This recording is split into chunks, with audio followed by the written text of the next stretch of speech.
Hello दोस्तों, मेरा नाम है राजेंद्र प्रसाद मिश्रा और मैं आप सभी को आज फिर से मेरे इस चैनल पे स्वागत करता हूं।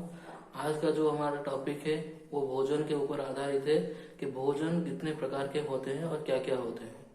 तो वो टॉपिक स्टार्ट करने से पहले हम हरि नाम ले लेते हैं। हरे कृष्ण कृष्ण कृष्ण हरे हरे, हरे राम राम राम हरे हरे। तो दोस्तों, ये टॉपिक का नाम जैसे ही मैंने कहा कि भोजन है और भोजन कितने प्रकार के होते हैं दोस्तों। भोजन भगवत गीता के अनुसार भोजन 3 प्रकार के होते हैं और उनका नाम क्या क्या है। सात्विक भोजन, राजसिक भोजन और तामसिक भोजन। एक पहला है सात्विक भोजन, दूसरा है राजसिक भोजन और तीसरा है तामसिक भोजन। तो वो भोजन का नाम इस प्रकार क्यों दिया गया है। राज मतलब सात्विक भोजन किसे कहते हैं। तो सात्विक भोजन मतलब फल मूल कंद विभिन्न प्रकार के सब्जी इत्यादि को सात्विक भोजन बोलते हैं, जिसमें किसी भी प्रकार का पशुओं के साथ अत्याचार या किसी भी प्रकार पशुओं के साथ हिंसा नहीं होता, जिसमें तेल मसाला आदि व्यवहार नहीं होता, उसी प्रकार के भोजन को सात्विक भोजन कहते हैं। और जिसको देव भोजन भी कहा जाता है, जिस भोजन को करने से हमारा मन और आत्मा शुद्ध रहता है, हमारे विचार हमारे व्यवहार शुद्ध रहते हैं, उनमें बढ़ोतरी आती है, उसी भोजन को सात्विक भोजन कहते हैं। तो दूसरे नंबर पर आता है राजसिक भोजन। राजसिक भोजन क्या है दोस्तों।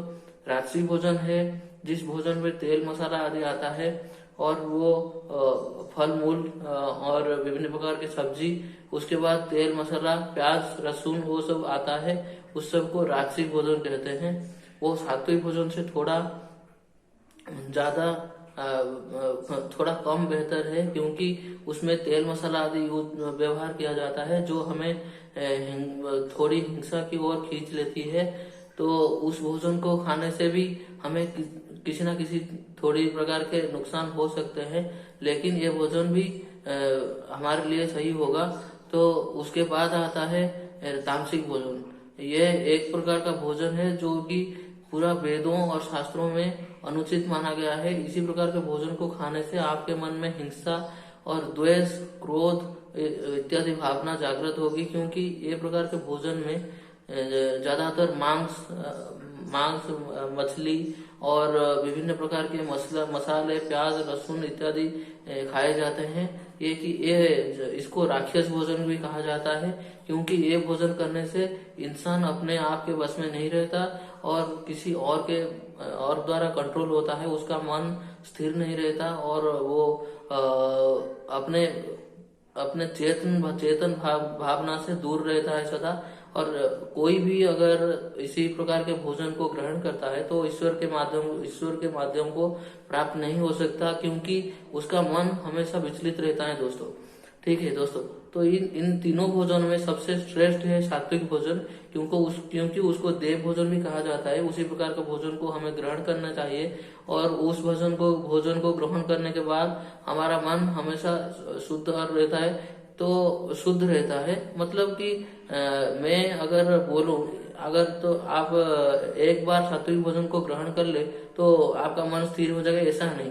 हमें जीवन भर उसी प्रकार के भोजन को ग्रहण करना चाहिए, वो सात्विक भोजन को ग्रहण करना चाहिए।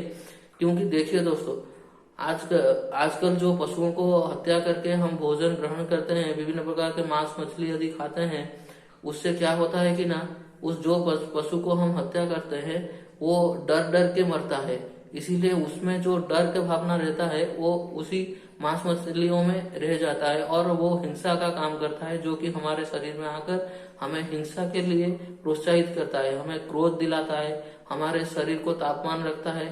तो हम अपने लक्ष्य से विच्युत हो जाते हैं और हमारे लक्ष्य को पाने में असमर्थ रहते हैं। इसीलिए हमें सात्विक भोजन ग्रहण करना चाहिए दोस्तों। तो ठीक है दोस्तों, आज का ये टॉपिक इसी भोजन के ऊपर आधारित था। तो हम आज जान पाए कि हमारे जीवन में सात्विक भोजन का क्या महत्व है, तो उसी प्रकार का भोजन हमें ग्रहण करना चाहिए। ठीक है दोस्तों, थैंक यू। और आज का टॉपिक यहाँ पे खत्म करते हैं। जो मेरे चैनल पे नए हैं वो मेरे चैनल को सब्सक्राइब कर ले, और जिन लोगों को मेरा ये वीडियो पसंद आया वो इस वीडियो को लाइक और शेयर करें। थैंक यू दोस्तों। मुझे आप सबका सपोर्ट चाहिए। आप सबके सपोर्ट की वजह से मैं अभी तक आ पाया हूँ। तो आप ऐसे ही मुझे सपोर्ट करें और मुझे प्रोत्साहित करें। थैंक यू दोस्तों।